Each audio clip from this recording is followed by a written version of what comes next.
আসসালামু আলাইকুম, কেমন আছেন সবাই? আশা করি আলহামদুলিল্লাহ ভালোই আছেন। আমিও ভালো আছি।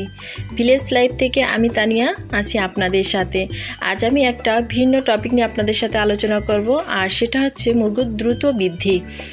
এই অতিরিক্ত গরমে অনেক ক্ষেত্রে মুরগির কিন্তু পুষ্টি নষ্ট হয়ে যায়, এবং সেই পুষ্টি ফিরিয়ে আনার জন্য কি করা উচিত এবং কি ধরনের ঔষধ আপনারা খাবেন সে সম্পর্কে আজকে আপনাদের সাথে আলোচনা করব।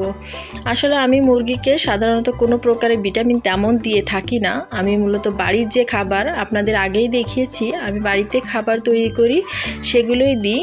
তবে অবশ্য এবারে অতিরিক্ত গরম পড়ার কারণে মুরগির কিন্তু কিছুটা পুষ্টির ঘাটতি হয়েছে, আর সেটা ফিরিয়ে আনার জন্য আমি যে উপকরণটি প্রয়োগ করব সেটাই আপনাদের সাথে আলোচনা করি। এর উপকারিতা কি এবং কিভাবে খাবেন সেটা বলে দেব। তার আগে দেখুন, এখানে আমি রেনা WS নামে একটি ঔষধ নিয়েছি। আসলে এটা ঔষধ না, ভিটামিন প্রকারের পাউডার। এখানে বিভিন্ন প্রকারের ভিটামিন দেখুন, A, B এবং C, D, E সবই আছে। কতটুকু আছে লিখে দেওয়া আছে। এই পাউডারটি একটা প্যাকেটে 10 গ্রাম পাউডার আছে। আসলে আমরা মানুষেরা যে প্রকারের ভিটামিন খাই, যেমন একটা গন্ধ, এই পাউডারও কিন্তু সেই ভিটামিনের একই রকম প্রায় গন্ধ বের হয়। মূলত এটা পোলট্রির ক্ষেত্রে ব্যবহার করে, কিন্তু আপনারা চাইলে দেশি মুরগি অথবা সোনালী মুরগি যে কোনো মুরগির পুষ্টির জন্য এই পাউডারটা ব্যবহার করতে পারেন।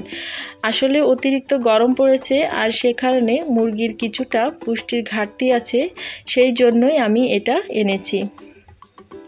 এটাতে 10 গ্রাম পাউডার আছে, আর এখানে 3 লিটার পানিতে 1 গ্রাম পাউডার দিতে হবে। তাহলে বুঝতেই পারছেন। আসলে দেখুন, দোকানদার এখানে লিখেই দিয়েছে 3 লিটার পানিতে 1 গ্রাম পাউডার দিতে হবে, তাও মাত্র এক বেলা।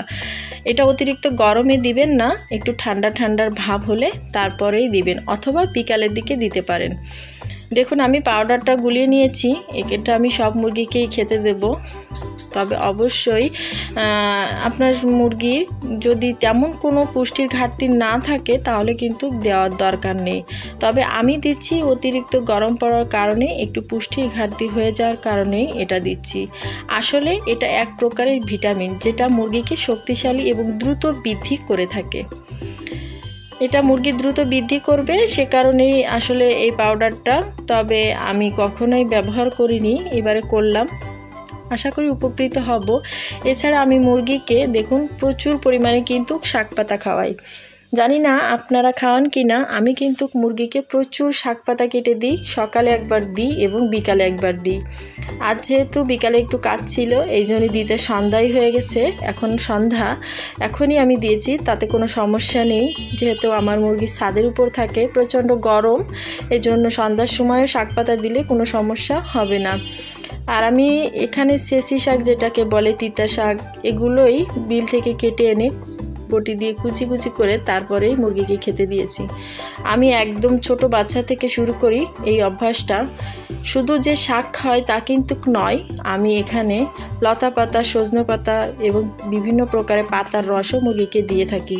এ কারণে আমার মুরগির পুষ্টির ঘাটতিটা খুব কম। তারপরেও অতিরিক্ত গরম পড়ার কারণে আমি এটা দিয়েছি। আসলে এটা এক প্রকারের ভিটামিন, আপনারা চাইলেও দিতে পারেন, দিলে উপকৃত হবেন। যাই হোক, আমি দিলাম, আর মনে করলাম এটা আপনাদের সাথে শেয়ার করা উচিত, এজন্যই শেয়ার করলাম। যদি ভালো লাগে অবশ্যই মুরগিকে এই পাউডারটা প্রয়োগ করে দেখবেন। আর যদি ভিডিও ভালো লাগে অবশ্যই লাইক দিবেন, কেননা আমি এখানে যে জিনিসটা ব্যবহার করি এবং যেটা মনে করি আসলে উপকার হবে, সেটা আপনাদের সাথে শেয়ার করি। সবাই ভালো থাকবেন, সুস্থ থাকবেন। আল্লাহ হাফেজ। আসসালামু আলাইকুম।